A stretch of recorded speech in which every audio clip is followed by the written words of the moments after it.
If you're in a room with 10 Americans, 4 will be obese and 3 will be overweight. That's well over 200 million Americans.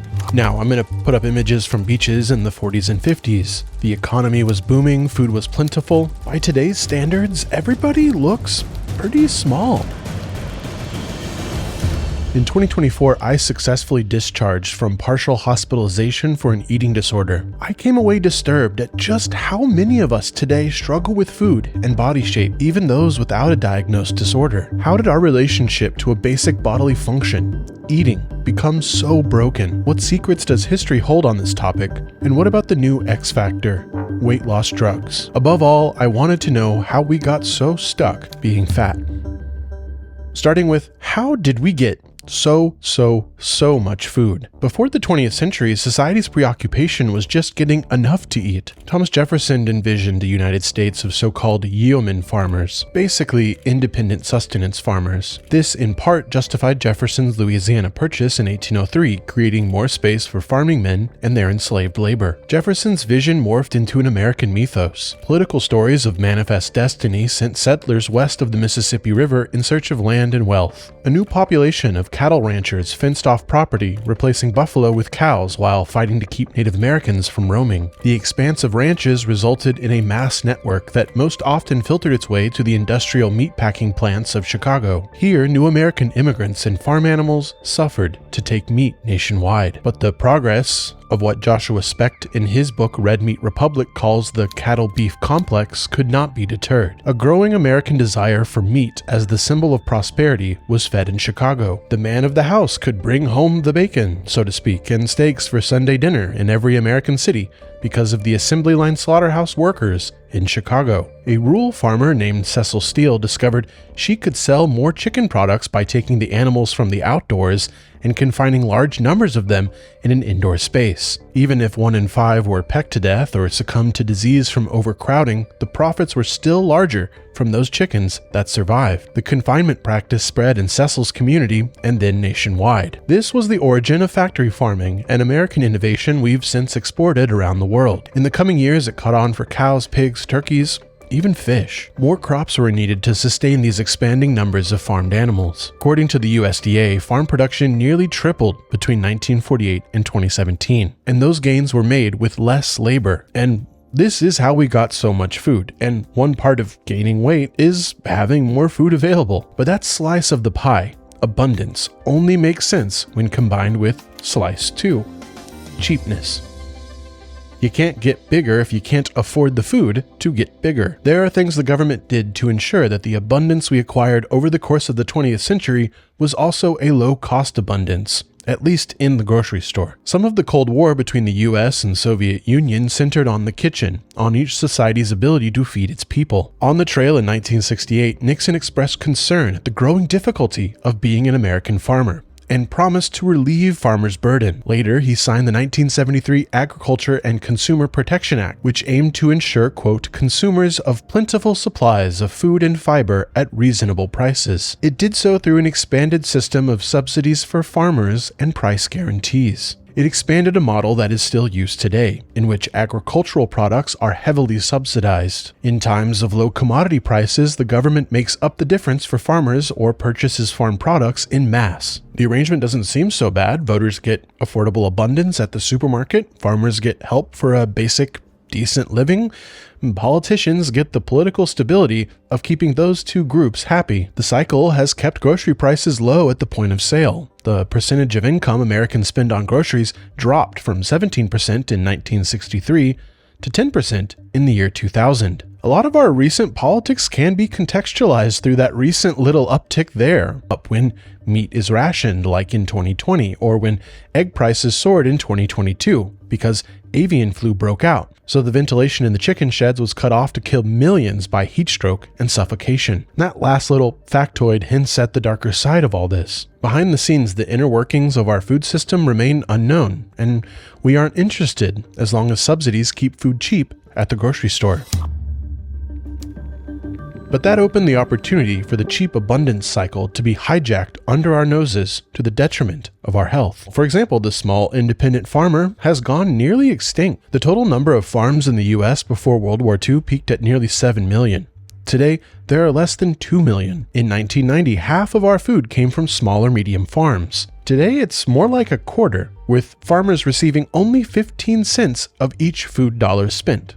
Where's the rest going? Mostly to larger and larger entities into which small farms have been absorbed. In her book, Raw Deal, Chloe Servino points out that in the 80s, the Reagan administration relaxed antitrust regulations, quote, then ushered in an open season for mergers and acquisitions. All across the United States, small farm operations disappeared into corporate consolidation. Since the 1980s, a few companies like Tyson, Purdue, Cargill, and the Brazilian giant JBS merged and bought out other operations to possess over 80% of the American market. The independent farmer with the red barn displayed on packaging has gone away, often to become an indentured corporate contractor. Our cheap abundance cycle was hijacked when farmers disappeared.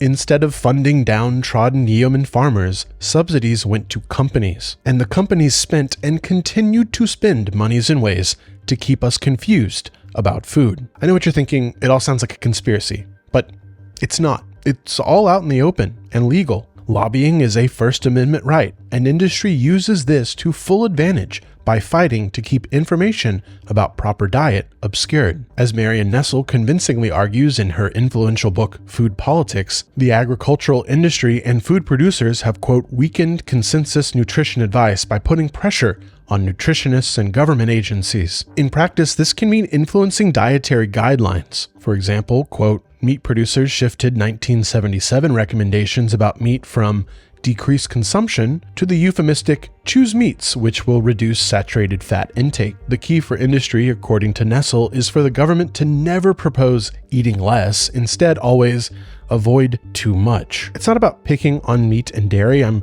sure people have similar lobbying examples for the manufacturers of drinks with high fructose corn syrup or big broccoli or whatever. The point is, here in Washington, D.C., there is a robust and very legal food lobby, which we can't be naive about, and a revolving door from industry to government regulatory agencies. Roughly 95% of ag industry political donations and PAC money goes to serving members of Congress. These Congress members get calls when new regulations might affect high-process food manufacturing. So food is abundant, it's cheap, and the food industry fights to keep us eating more of their products with obscured info. So that's how we got fat. Mystery solved. Our problem feels deeper than that, doesn't it? Corrupt, cheap abundance might be a pre-existing condition for our fatness situation, but isn't sufficient to explain how our society's approach to food became so horribly toxic. We can't really get it until we address the main key to understanding: the curse. My imaginary producer wants me to explain the curse in short. Here it is. Let me know if it fits with your experience. Once your relationship with food gets a little dysfunctional, there's basically no going back. Born to an obese mother, your base metabolism will burn fewer calories after you're born. Obese as a child, probably obese as an adult. Trying to lose weight as an adult and keep it off, maybe you were normal but put on some weight in your 20s, your body will seemingly struggle against you. A struggle which will not end until the day you die. We hate to hear it. I hate to hear it, but it's not an easy fix, and we have less control than we think. And that's been known since the start. From Jonathan Engel's book, I learned that 1959 is when research gave us that famous statistic that only 2% of those who lost weight could sustain it over time. Research in subsequent decades has quibbled with this 2% stat. Perhaps it's 5% or 10% that can lose some weight, any amount of weight, and keep it off. But the underlying finding still rings true. 1950s all the way to today, large majorities of us struggle to lose weight on our own and maintain. In Dr. Christy Harrison's thoughtful anti-diet book, she writes that by the mid-1990s, 44% of women and 29% of men reported that they were trying to lose weight. A 2024 Gallup survey found that 55% of Americans wanted to lose weight, though fewer were making an active effort. We usually fail as individuals. Perhaps the futility creeped into consciousness. This has caused panic about public health. Doctors and government tell us to act individually to stop the trend line going up. It goes up anyway. From this emerged the $72 billion diet industry, offering the cure you can't find through willpower alone. Low-carb diets caught on in the 70s, paleo got big in the 80s, low-fat in the 90s. We've had cleanses and carnivore diets. Meanwhile, old fads come back, morph, fade away. Aside from a few disciples, no one truly heals. And that's why a reaction occurred. Anti-diet advocates arrived, some scientific, some cultural. New terms like intuitive eating, health at every size, body neutrality, and body positivity came to the fore. Reaction to these ideas is often open mockery, like these people are in denial about their moral failing. But at their strongest, these anti-diet views offer a counterbalance to prevailing wisdom. Statistically, yo-yo dieting is pretty bad for you, maybe as bad as the thing it aims to cure. Doctors who only look at a patient's weight as a measure of health are doing a disservice. Indeed, there is no one-size-fits-all approach like BMI, and the discrimination that fat people experience is felt more strongly by groups that are already facing discrimination. We are a society with a prosperity paradox. Surrounded by seemingly limitless, relatively cheap food for the first time in human history, starvation extinguished. A disease of plenty caught fire. And to top it off, we're really hard on each other when that disease strikes. A curse. So we're fat, seemingly stuck, and are mean to each other for being stuck. Is this just an excuse? What now? I already hear the voice in my head pushing back. Maybe you feel the same way. Eat less.